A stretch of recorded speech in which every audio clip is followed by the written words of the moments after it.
Salishaya saliphuputha ihora lokuqala njengoba manje sesiqala sidikadika ihora lesibili. Kukhona umama obeshaya izandla ethi mbuke ethi ebabaza ethi njengoba kuvalwe nje izikole ingane yabuye ekhaya ayiphethe report. Umzali uyayibiza ke mulimo liphi report? Wathi nje umlimo hayi mama mina ngilitholanga bathasephelile.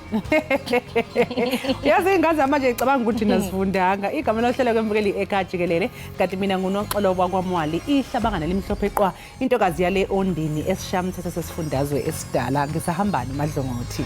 Yebo mbukeli masipoti sesibulise kumakhaya ngamakhaya kwindawo ngendawo apho nibukele khona bukeli kanti ke ngoku singena kwiyure yethu yesibini yenkqubo kanti ke uqhubela phambili siza kuthi ke nyathele kule miba ilandelayo equka umbosematheni wokusweleka kwemvumiyeli uZahara kwaye ke siza kubamba udliwano ndlebe nomnye ebesebenza naye ukuva banzi ngale mvumi inene mbukeli ukufa lixeleko kodwa ke asizukuphelela apho mbukeli sikhona isimo sezulu ezemidlalo nezinye ke mbukeli indwendwe eziqhafuqhafu ezawuqinisekisa into kubana apho ukhoyo awufuni tu ukujija eliqhosha lalapha ekhaya Jikelele njimlo ke unonkanyezi inkanyezi nomsantsa phakathi kwezinye njengomadlongothi umazipho mamshukuma amatenga wetyala mbukeli masijonge eziphala phambili kule yure.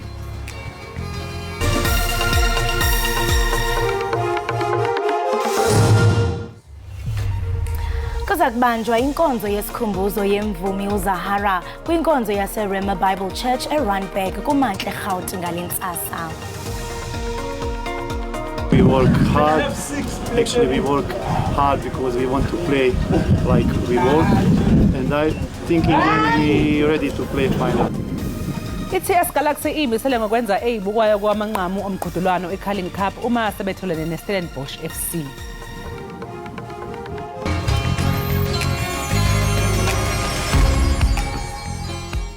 Sanibonani umpumi lonke sinje iqhubekani nibukele Ekhaya Jikelele nisitholele isport, entertainment kanye necurrent affairs. Mina nawe sophumelela. Noma ngabe sebemelene nathi.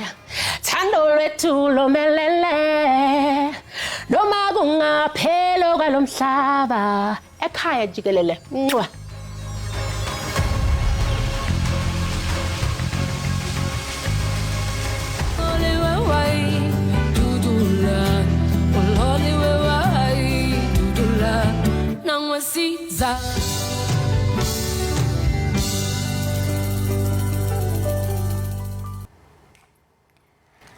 Kuza kubanjwa inkonzo yesikhumbuzo yemvumi uZahara kwinkonzo yaseRhema Bible Church eRandburg kuMantla eGauteng ngalentsasa. uZahara ubhubhele kwisibhedlele saseGauteng ngomvulo eneminyaka engama-36.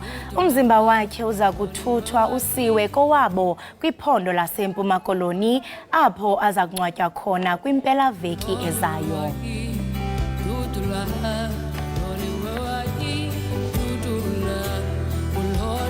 Kusenjalo uSibusiso Leope odume ngelika DJ Sbu owabe ngomunye wabanikazi benkampani okwabe kuqopha kuyo uZahara uke wasolwa ngokuthi waba nesandla ekutheni uZahara angakhokhelwa enye imali yakhe.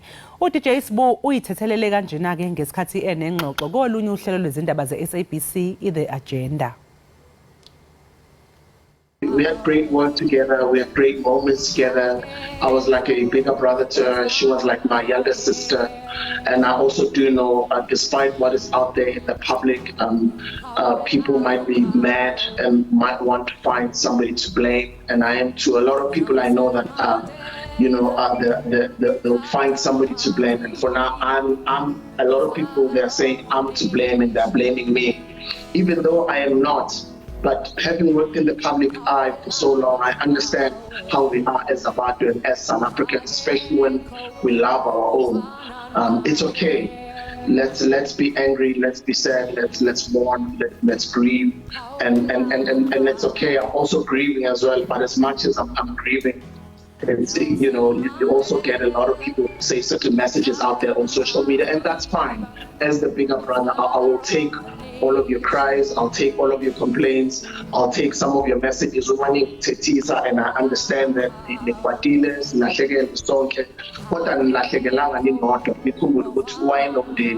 ubulelwa uma wakhe ulahlekelwe inhliziyo yakhe ibuhlungu kakhulu abantwana bakho nabo inhliziyo zabo zibuhlungu kakhulu.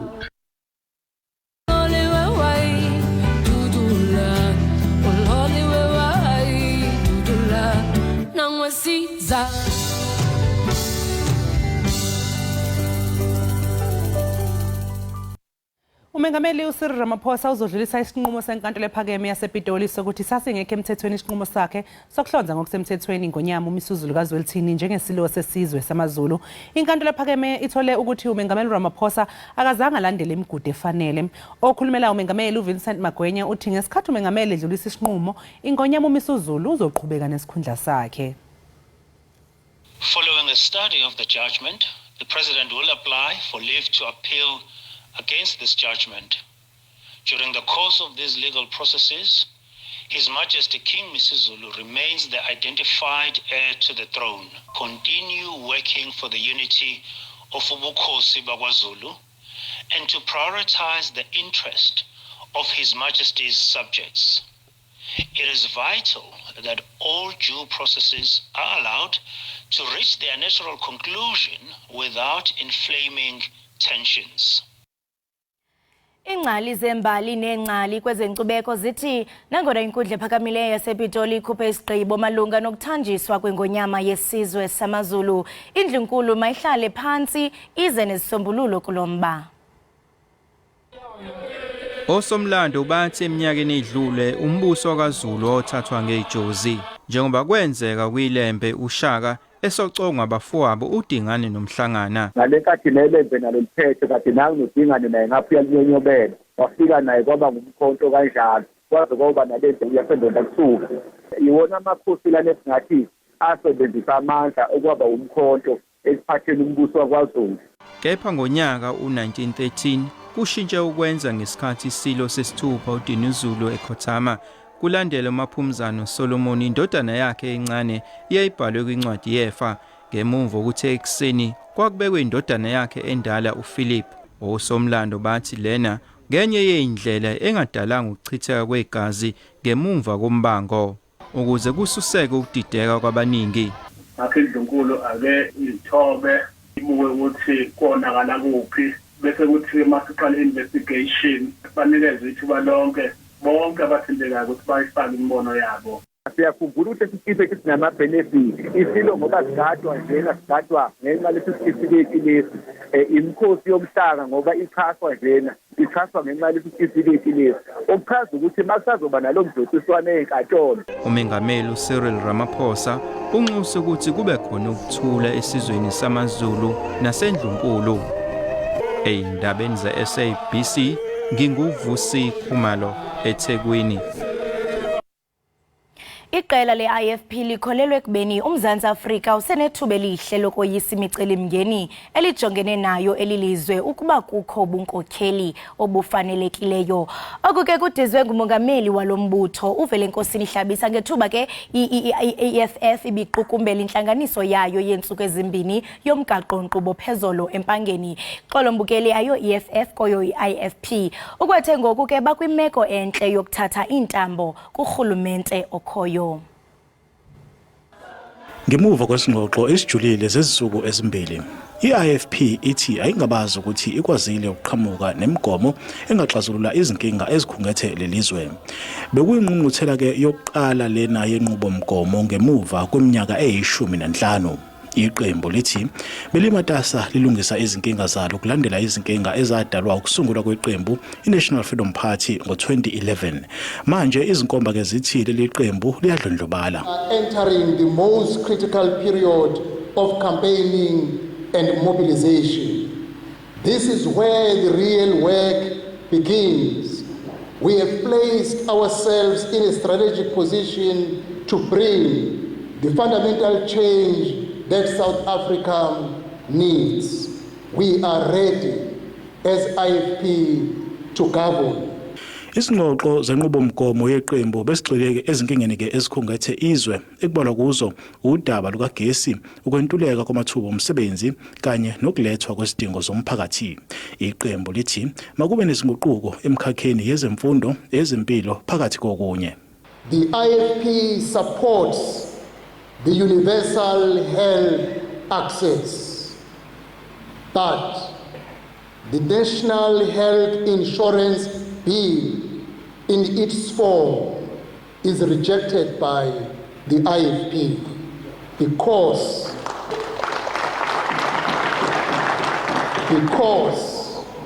the NHI bill is a recipe for disaster for our health sector in South Africa. Uhlabisa uthi ke lenqubomgomo yeqembu izokusetshenziswa uma sekuhlanganiswa usomqulu wezithembiso zokhetho lwangonyaka ozayo. I-ANC KwaZulu-Natal isikhombe indlela ikhansela lomasipala waseMzumbe uSibonelo Maphumulo ngenxa yokungayiphathi kahle. uMaphumulo obebuye abe usomlomo kumasipala wamiswe emsebenzini ngoNcwaba njengoba kwasungulwa isigcawu sokuqondisa igwegwe malungana nezinsolo zokuthi usebenzisana neqembu eliphikisayo. You can see that you got someone who was no longer controlling himself, who was controlled by outside forces, whom you can see that those outside forces' interest was to capture Maphumulo so that they use him to capture Umzumbe municipality to serve their interests. Then there's no member. Any member of the ANC who would decampaign the ANC will be subjected to a disciplinary process of the ANC and will leave no stone unturned. As we go to elections, but we don't say we suppress internal debate, we suppress constructive criticism. Ikomiti yaseParlamente ejongene nokusebenza kweenkampani zikarhulumente ithi iza kunyanzela umphathiswa weli sebe uPravin Gordhan ukuba avele phambi kwayo aveze ulwazi malunga nentengiso yezabelo ezikuma-50% ekhulwini kwinkampani yenqwelomoya iSAA. Ikomiti ifuna amaxwebhu eenkampani ezazikhethiwe kunye nesivumelwano sokuthengwa. Oku kusemva kokuba owayefudula engumlawuli jikelele uKhathatso Tlhakudi enze izityholo zokuba uTakatso Consortium zange abe koluluhlu. Waleka ngelithi akanayo imali kunye nobunganga bokwenza lo msebenzi. Kodwa uGordhan umekwe lokuba esisivumelwano sesona silungileyo. This transaction is shrouded in secrecy, Chairperson. And of course, one version being we have the version of the former DG, insofar as what could be contained in the two documents which the minister is reluctant to share with the committee. Sele kusisithuba esingaphezu konyaka ikomiti iphanda ezi zityholo. Kodwa unanamhla ithi ayinabungqina obuxhasa esi sivumelwano. We have seen a minister who has an arrogance that I can't explain, and a minister that has treated this committee with disdain. Amanye amalungu aphakamise ukusekwa kwekomiti yethutyana iphande esi sivumelwano. Kodwa amanye athi mabaqale basebenzise onke amandla abo abawanikwa ngumgaqo siseko. We cannot just go to that committee without having gone to that. Ngokomthetho olawula amaqithiqithi amalungu eParlamente ukuba emva komsila wengwe ikomiti ayiwafumenanga amaxwebhu oko iyakuba kukwaphulwa komthetho. Ndingululama Amatya weendaba ze-SABC eParlamente eKapa. Kuzoqhubeka ngomsombuluko ukulalelwa kwesicelo sebheyili somfundo neminyaka engama-21 ubafana amahungela. uMahungela uvele phambi kwenkantolo yemantshi yaselokishini Alexandra esenyakatho eGoli izolo. Lo mfundi ubhekene nezinsolo zokubulala uthisha wesine seyikole eyiseGoli uKirsten Clates oneminyaka engama-44 ubudala. uMahungela ubhekene nezinsolo zokudlengula, ukulimaza ngendlela enesihluku, ukucija itulo lokubulala kanye nokuphanga. Sekuleso sikhathi ke mbukeli sokuthi ke sibheke kwisimo sezulu ukuthi kume kanjani namhlanje kulwesine ekseni.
Enkosi ngokuhlala nathi mbukeli we-Ekhaya Jikelele. Ngoku ke singena kwisiqendu sethu sezemidlalo. Abadlali be-TS Galaxy bajonge ukuphumelela indebe yabo yokuqala enkulu kwibhola ekhatywayo kwinqanaba eliphezulu. Ngokoyisa kaloku Stellenbosch FC kumdlalo wamanqamu we-curling knockout. Baphumelele ukhuphiswano ke lwe-Nedbank Cup ka-2019 kwaye ke abakaze baphumelele indebe enkulu kusukela oko. Umdlalo wamanqamu ngumgqibelo emqhudelwaneni we-curling knockout ubandakanya amaqembu amabili angenabo abalandeli abaningi. I-TS Galaxy iyona ebukeka ifike kanzima kwamanqamu njengoba idlule kuMamelodi Sundowns yaphinde yaguqisa namaZulu nje. Yize iStellenbosch FC yenze kahle ngenkathi ebhekene omabili lamaqembu kwe-league, i-TS Galaxy ithi kungenzeka noma yini kwamanqamu. We work hard. Actually, we work hard because we want to play like we work. And I think in the end we ready to play final. We want to enjoy every second. We want to enjoy in the games. Futhi nakubi iqembu le-TS Galaxy lango-2019 lanqoba umqhudelwano we-Nedbank Cup elamanje lifuna ukuqopho walo umlando. A group that won the Nedbank Cup in 2019, none of the players are here. It's a whole new squad, whole new players, technical team, coaches, everyone. It's just like the management going down that are still there. So it's a totally different group. We have our goals and aspirations that we want to achieve. Kusenjalo umgadlo semkanjubomvu Bernard Park owalimala ngenkathi bedlala neMamelodi Sundowns ngomfumfu useqalile ukuyilolonga kancane kanti kulindeleke ukuthi aqale ukuyilolonga neqembu ngomasingana. Umqeqeshi Manchester United uEric ten Hag uselokhu enethemba lokuthi iqembu lakhe lisengenza kahle yize liphumile kwe-UEFA Champions League. I-United iqede isemsileni eqoqweni layo ngemva kokuba iguqiswe ngegoli elilodwa eqandeni iBayern Munich yaseGermany e-Old Trafford eManchester. Yize kunjalo lo mqeqeshi usakholelwa mbukeli ekutheni iqembu lakhe lisengathuthuka uma seliphelele. Very strong bond between the team and the fans. They're always behind us, even when we have big setbacks, and they're staying behind us. They're supporting us. So I'm very happy with that. But we have to take the responsibility. It starts with us. We have to energize them. It's not just a case of like some of the other managers where it's been a little bit toxic at times. The boys are firmly behind the manager, and that's the be all and end all. I've said that in many other interviews, and that's the way it will remain to stay. We've got amazing coaching staff as well. So yeah, people can get lost in translation and get carried away with what the players think and what they say behind closed doors. We just want to do well for the football club, and that's as simple as that.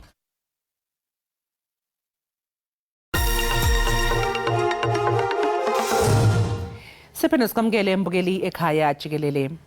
Ekuqaleni kwesizini iManchester City ibithwelwe ngeqoma ukuthi izonqoba isicoco se-English Premiership. Kepha-ke kubukeka idonsa kanzima emidlalweni yakamuva. Sikhuluma-ke emidlalweni emine nje edlule idlale ngokulingana namanye amaqembu kathathu. Kwasekuthi kowesine yakhala ngaphansi. Lokho-ke sekubeka iLiverpool esicongweni selog kanti i-Arsenal yona ileleke isibili. Ukucubungula kabanzi-ke nge-English Premiership samukela-ke intatheli yezemidlalo emsakazweni iligwalagwala FM uSenzo S Mashiro. Senzo S sikubingelele sibonge kakhulu ukuthi ube nathi namhlanje. Noxolo lamwali ngibonga kakhulu isikhathi ngibingelele nakubo bonke babukeli kuyi-Thursday lehle liphumile inhlavelanga endase eMpumalanga. Kubonga thina. Hayi ibukeka ikuvutho ndaba-ke i-EPL uma ngabe iqhathaniswa namasizini edlule lapho phela kwagadulisana khona amaqembu amabili nje kuphela. Ngabe yini-ke ehlukile usuyiqaphelile Senzo kule sizini? Noqolo njengoba besoyibekile indzaba yeLiverpool kulesi season ephelile beyingabonakali nakancane lapha na iLiverpool kungawo kulesi season etikhanza idlala ngaphasi kwe-UEFA Europa League ingekho le kubo-UEFA Champions League esigabeni lesedulu ku-Europe ngenxa yokuthi iManchester City beyixoshisana ne-Arsenal. Kepha ihlukile into-ke kunayo isizini awubuka ngale ndlela iLiverpool iqalise ngakhona kuyabonakala ukuthi umqeqeshi Jürgen Klopp uyendile homework yakhe nelicembu lakhe badlali baresponda kunayo isizini. Kepha labaningi ivinanyalo kule season le labaningi iLiverpool bebangayiniketi kancane ichance akhulunywa ngayo kakhulu kukhulunywa kakhulu ngeArsenal. Uyayibona lapha kusihle ngendlela lemangalisako iLiverpool kule season. neArsenal yakhe Mikel Arteta iyakhombisa ukuthi le season soloko bayifuna lento yebo lesinye isikhathi baphumelela mhlambe ngalelo goal lelodwa egcineni angeke ukhumbule ukuthi umdlalo bongasemuhle uyokhumbula lamaphuzu lamasathu lokusuka waqongelele ngiloko labakwentako bafana bayo laphana i-Liverpool i-Arsenal yakhe laphana Mikel Arteta. Kepha isikhathi sona sisekhona iManchester City ingaphumelela imidlalo lemithathu lemine ngakulandelana kushona ukuthi kuyoba very interesting lapha eTulu kuyo ilokho. Angeke sikhiphele ngaphandle iManchester City sithi mhlambe kuvekela kwabo inzebe abangakasala bakhohle kusase kakhulu kabi ukuthi mhlambe singabakhiphela ngaphandle. Kepha i-challenge ikhona siyabona ukuthi siyoba nemaqembu lamathathu labangayona laphana inzebe kule season. Kuyabonakala ukuthi ku-interesting kakhulu laphana eTulu. Kazi-ke neqembu le-Aston Villa lakhe Unai Emery umqeqeshi laphana eSpain idlala kahle kakhulu liye laphumelela imidlalo lengu-15 ngakulandelana ekhaya lokushona ukuthi eVilla Park bashisa abafana bayo laphana e-Aston Villa. Ngelenye iqembu angeke sithi mhlambe liyoqoshisa inzebe ye-league, kepha ngiyabona ukuthi i-target yabo bafuna ukuthi bekela inzawo laphana kwi-UEFA Champions League ngesizini letako laphana iTulu le-top 5 isineketa imidlalo lemihle kakhulu. Manje Senzo uma ngabe sibheka iManchester City yini kangaka ilahlekelwe umgqiqo wayo ngoba sibonile nje kule midlalo yayo yakamuva ukuthi hayi ayenzi kahle. Ngokubona kwakho ngabe mhlawumbe kuphi inkinga kuleli qembu? Ngicabanga ukuthi letinye tetinto kulinyalela nebadlali noxola ngeke sakubalekela lokho. Yebo ngaba nesquad leseTulu but kuye kube nebadlali lothembele kubo week in week out ufaka phakathi boKevin De Bruyne umdlalo ofana na Rodri wase Spain ngibo badlali mhlambe lengicabanga ukuthi kubena leqembu osilithike layo laphana iManchester City kunemidlalo lembala lebayiphutsele labo badlali and itikhala tabo tubonakele ikakhulu kade laphana umdlalo waseBelgium lokucinile esiswini aphenza futhi abenkapteni welicembu Kevin De Bruyne. Ngicabanga ukuthi liyamkhumbula kakhulu laphana iqembu lakhe umqeqeshi laphana sikhuluma ngayo laphana Pep Guardiola kumathema kakhulu nabangekho labo badlali. Yebo bakhona bo Jack Grealish khona lavalela igoli labo lokuphumelela nabashaya iLuton Town kuleli viki lesibiya kule emkhasini weliviki. Ngicabanga ukuthi yebo bakhona bona labangadibala letotokhala kepha nabangekho bo Kevin De Bruyne liye lidonsa amadima lapha naqembu. Kazi-ke lokunye lecabanga ukuthi kuyawalimata emaqembu le congestion ukuhlangahlangana kwemidlalo kuyabadraina kakhulu badlali. Ngilasibona khona ukuthi ne level of fitness ihamba ibalimade lapha nabadlali tinyawo tiyehluleke ukuthi tibadonsise isikhathi leside lapha nakufika leyo midlalo letangale isikhulu sivinini. Ngilokunye lokuyi-contributing factor yokuthi amaqembu angakhona lokuthika abambe i-momentum leyodwa isizini icala bayi-maintaine bachubeke nayo egcineni kwesizini.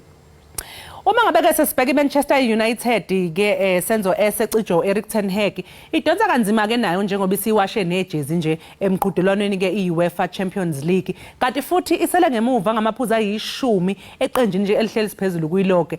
Engabe umqeqeshi useqala ukwesindwa mhlawumbe phezulu kwalokho engabe nje uyambona yini eqeda isizini kusenguye umqeqeshi weMan U? Kutoba mathima kakhulu noqola ngeke sakufihla ukuthi kuManchester United kumatima kazi-ke kuphumela kwabo ngaphandle ku-UEFA Champions League kwende umsebenzi wakhe walenga kakhulu embazweni laphana Erik ten Hag ngoba siyathi ukuthi amaqembu adla kakhulu ngokuthi ayodlala ku-European football nangeke udlala i-Champions League lekungiyo i-division leseTulu nakufika libhola lase-Europe usuka lucekele phasi kakhulu laphana iqembu. iManchester United labaningi sebaqalile kuyikhipha le tag yokuthi is a top team lekhona ku-English football. Sekuhlangane laphana iminyaka lengu-15 ngokuqala ngako ukuthi iqembu liphume laphana ku-UEFA Champions League. iManchester United isaqhubeka i-tournament. So ngicabanga ukuthi umqeqeshi Erik ten Hag ungaphasi kwalenkulu incizetelo angeke sakufihla lokho. Ngicabanga ukuthi umdlalo wakhe leyo decide ukuthi uyaqhubeka iqeqeshi iqembu noma indlela lebuyele ekhaya eNetherlands sevuthiwe. Ngumdlalo wabo lotako neqembu leshisako kunati suku iLiverpool ngelisonto. Ngicabanga ukuthi badlali kufanele baresponde nangabasho ukuthi basafuna ukumdlalela umqeqeshi nangabasho ukuthi bafuna ukumbona aqhubeke abe khona eqenjini. Kepha sanokwendeka ukuthi lo mdlalo wabo wangelisonto kube nguwo lositshela i-direction elikusasa lakhe. Kepha sekuvakele ukuthi umqeqeshi Julian Lopetegui lo bekaqeqesha iWolverhampton Wanderers khona eEngland ngilomnye nayo lo yanyaniswa nokuthi angamreplace avale isikhala sakhe laphana Erik ten Hag. Wonke umuntu vele uyathi ukuthi angahamba noma ngabe kunini Erik ten Hag nakama lethi ngucuko temqeqeshi kude lo ngamangala ngoba vele iqembu lidosa amadima noxolo alikho even naku top 4 yayo laphana English Premier League. Lokhu ngikho kungabenda ukuthi mhlambe ngesizini letako baphinde babuyele ku-Champions League. Uyabona ukuthi lidosa amadima nokuthi lingafika kuyo laphana i-top 4 iqembu leManchester United alihlangani nakancane laphana leqembu lakhe Erik ten Hag. Kude lokuhle lengibona mina kwenda lapha kungaba i-league kungaba imidlalo ama-competition lakhona isabala yona izaba i-UEFA Champions League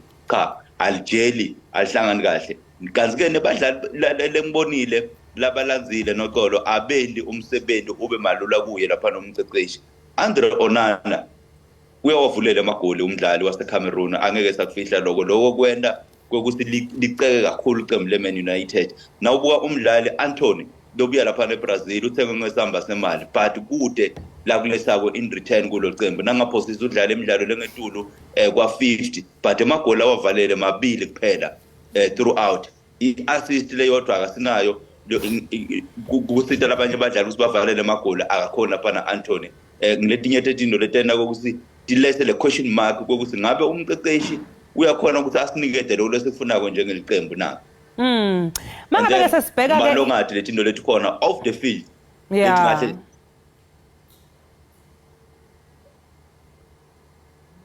Senzo kanti ke bengabe ke sesiqhubekela ke kwi-Arsenal yona ke engaphansi kuka Mikel Arteta hayi cha yona ke idlala ngendlela ehlaba umxhwele impela ke lesizini kungenzeka ke naye ikwazi ukuthi iphosele inselele isicoco seligi kule sizini ngabe nawe mhlawumbe ubona kanjalo uyayifuna lapha Mikel Arteta kuphela nje nangaqhubeka mhlambe abe nebadlali bakhe laba labathembile bangalimali noxolo ngoba siyathi ukuthi lemidlalo iyadraina labayidlalayo badlala emkhathini oliviki badlala ngeweekend badlala during badlala nangeweekend loku maintainer the core of the team ngicabanga ukuthi ngiloko lokwemsitha lapha Mikel Arteta uyambona ukuthi akadlaleli ukuthi ufuna ukudlala iChampions League kuphela case top 3 top 2 top 4 uyayifuna lenzebe ye-league uyafuna kumchallenge lapha ku-Pep Guardiola ngoba uyi-understudy yakhe uphume etandleni takhe lapha Pep Guardiola ngicabanga ukuthi i-contest lenhle lesibonayo kunawo amaqembu kepha singakhohlwa kubeka igama leLiverpool etinzebeni temlomo yethu ngoba siyayibona ukuthi le season yeke Klopp wenda umsebenzi lomuhle kuleqembu lakhe kungawo ngisidla amaqembu lamathathu Manchester City Liverpool Arsenal linye lawo kuyabangelo lelihamba nalenkomishi ne-Chelsea ke nayo chana kubizamile uqinisa ithimba labadlali kepha hayi isaqhubeka ke nokudonsa kanzima engabe siphi isizathu salokho futhi yini okufanele ukuthi iyenze mhlawumbe kuzitholisa endaweni engcono angakuthola ukuthi bokuthi angaliphi iqembu noxolo bengibuza nge-Chelsea ukuthi nayo iyazama ngapha kodwa hayi kuyabukeka ukuthi idonsa kanzima yisiphi isizathu sokuthi idonsa kanzima kangaka nanokuthi yini mhlawumbe kumele ukuthi iyenze kuzitholisa endaweni engcono ngicabanga ukuthi i-problem yabo lebanayo kula esiswini nasemuva ngicabanga ukuthi abekho solid yebo amagoli bawashaya but lo-consider amagoli kubo emuva ngiloko lokufanele ukuthi umqeqeshi asebenzele kuko ngale nkulu inhlahla ukuthi asina kuphela lenyanga lesikuyo ngabhimbidwane bayoba nethuba lokuthi bangaya lapha ku-transfer window baphinde babukisise ukuthi kukuphi lapho bangalenza khona abadlali basebenzele kuzo stability selicembu ngoba ngaphandle kwe-stability emuva nasesiswini kuthi into longayenda yebo nema-injuries akhona ayawalimatha amacembu kepha lokho ngeke kwende kube ma-excuses ngoba usuka nesquad sebadlali laba ngetulu ku-24 lokushona kokuthi bonke labadlali lobaselectile ukuthi babe khona ecenjini lakho kufanele ekugcineni baphinde ukuthi babuye bakusebenzele so ngiyacabanga ukuthi nale transfer window letawuvuleka lenyanga letako kufanele bahambe bayibuke ukuthi mhlambe banga-adda 4 quality players ngoba isizini yona kancane iyasonzela ngasemaphethelweni bathi khanze nabo bathi beka ethubeni elihle lokuthi baxoshise lapha inzawo ye-UEFA Champions League ngoba ku-league khona angiboni ukuthi kuyaba malula kunayo isizini ukuthi bangayithola Senzo ngabe sibheka laphana ke emsileni welog ingabe iqembu elingene kule sizini nalo ke libonakala lidonsa kanzima kufanele ukuthi lenze ini uqinisekisa ukuthi lenza kangcono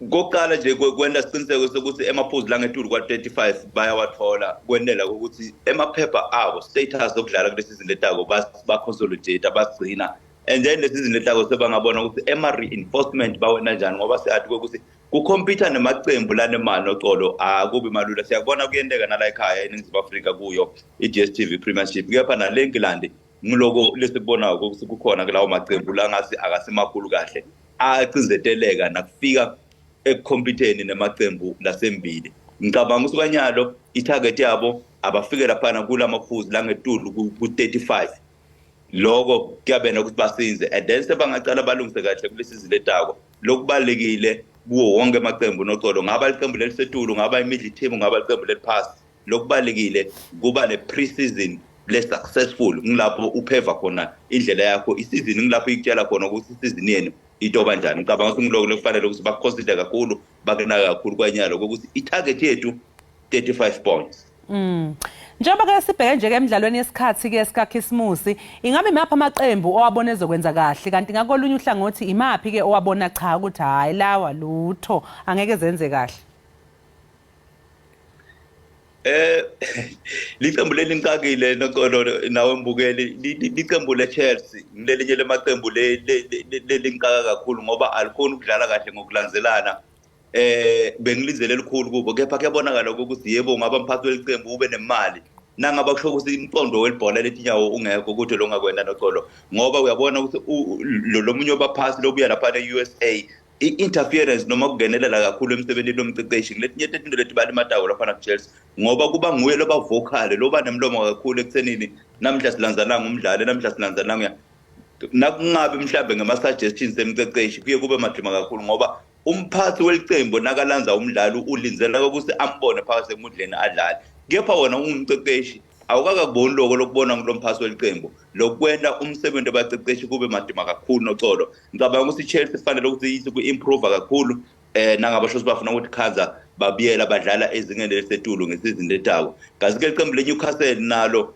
ngilelinye liyabanza ngoba siyathi kusinalo ngilelinye iqembu lelathengwa abantu labanemali leningi kakhulu lapha noqolo besilinzele nalo ukuthi libe ngilelinye lamaqembu lakuyo lapha i-top 4 licembu lakhe lapha David Howe kuyo lapha iTottenham Hotspur kepha abakabona kahle iqembu lengilivelako iEverton lokujutshelwa emaphuzu alo lalishumi besilinzele kubona ukuthi lokho badlali bayohlisa inhloko kepha umceceshi Sean Dyche wenda umsebenzi omuhle kunaliqembu leEverton sivile ukuthi sana kwendeka ingakapheli enyanga baphinze babukane nemadima lobunye futhi baphinze futhi bajezisa abafana beEverton singathi kwanyalo ukuthi ngabe isigwebo sabo seyini kasike linye iqembu lelinkhazako noqolo labaningi bebalibala ukuthi liyaba icandidate yokuba irelegation iFulham idlala kahle kakhulu kunayo isizini so ngilawo nje amaqembu longabona usadlala kahle kakhulu kasike liqembu lemidlali wala ekhaya eNingizimu Afrika Lyle Foster iBurnley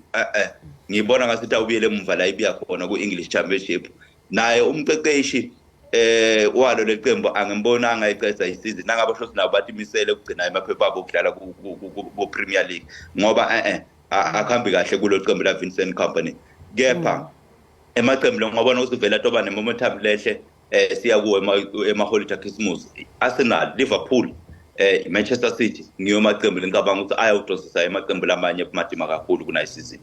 Sibonga kakhulu ke Senzo S ngolwazi lwakho lunzulu lwebhola lezinyawo sikufisele nje usuku oluhle. Ngibonga kakhulu noqolo kuwe nakubo bonke nje babukeli. Lawa ke mbukele bekusenzo S Mashiho esichazela kabanzi ngokwenzeka embangweni wesicoco se-English Premiership. Okwamanje ke mbukele so njike qhu ngaseyitolo kodwa emva komzuzwana sizobe sesibuyile ungalinge uye ndawo.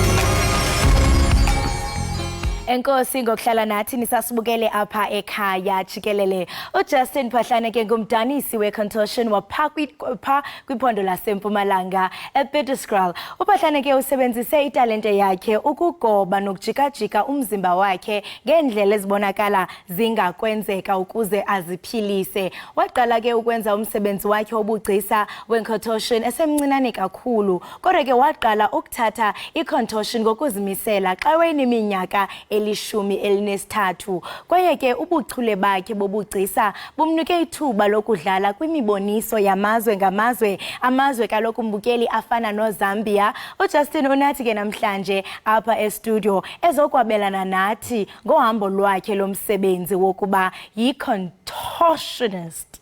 Justin, unjani? Ngiyaphila mama kunjani? Ndiyaphila nami. Ndiyaqala nokulivela igama beningazi into okubana kukho uhlobo lomdaniso olubizwa eligama. Ngaphambi kokuba sive banzi ngomsebenzi owenzayo, khawusityebisele into obana lo mdaniso ngumdaniso onjani? Ngicale ngibingelele bonke ababukeli lapha ekhaya eMzantsi Afrika ngothando ngithi akwande sawubona molo.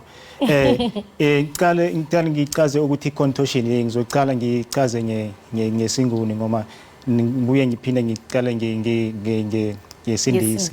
Yeah, let me say contortion it's a physical form of body display which dramatically involve flexing, twisting, bending of the human body. So a person who does or perform the body art of contortion is a contortionist. Okay. So like like a contortionist umuntu one khono lokudlala ngamalunga womzimba wakhe ngendlela emangalisayo or erarayo. Yes. Wow, and I mean ndithe ndathi khwece ndijonga pha umfanekiso ndakubona andiyazi ukuthi uyenze njani but uzipeqe umzimba inhloko ingapha ya and understand khawuthi nje kancinci just nje kancinci. Ndizobuya ndikuperformance. Uzawuthi nje upeqe phende ubuyele.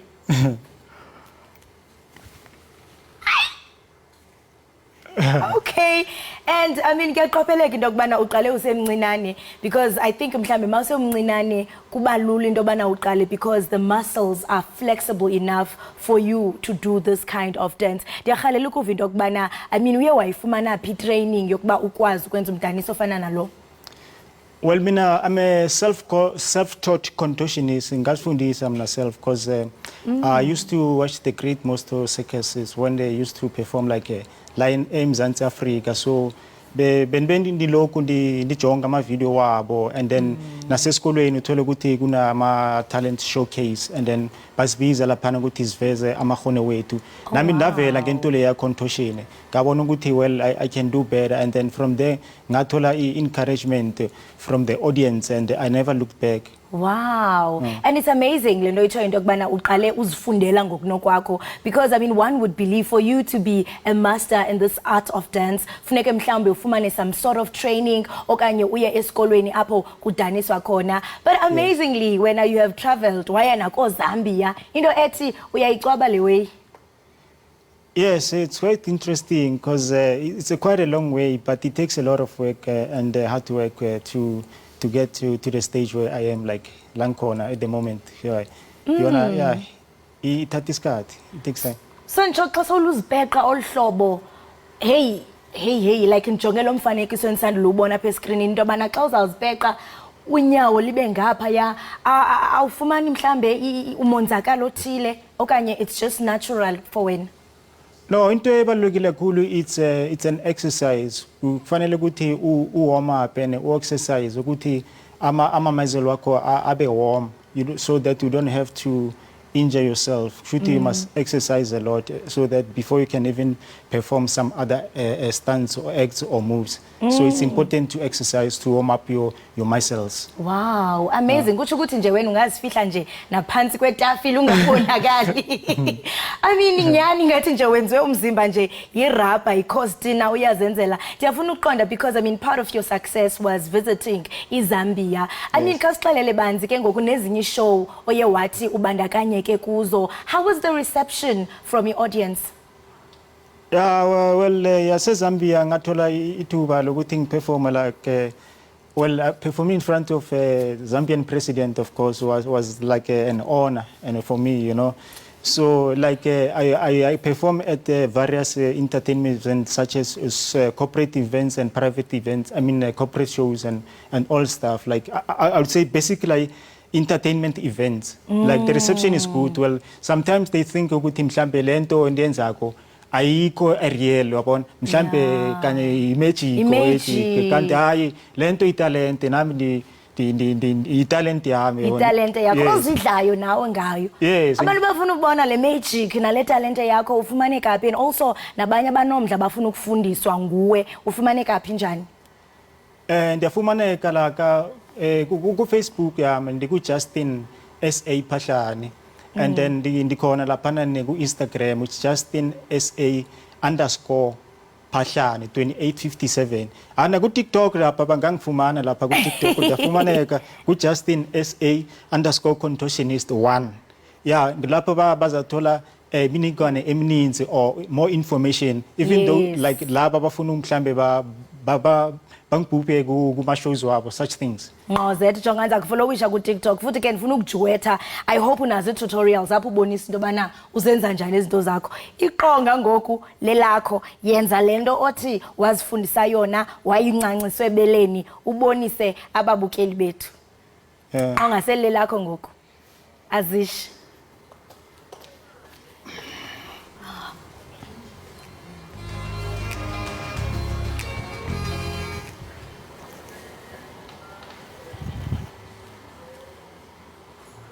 Okay, stand by, Papa. Sorry, we have to take a break.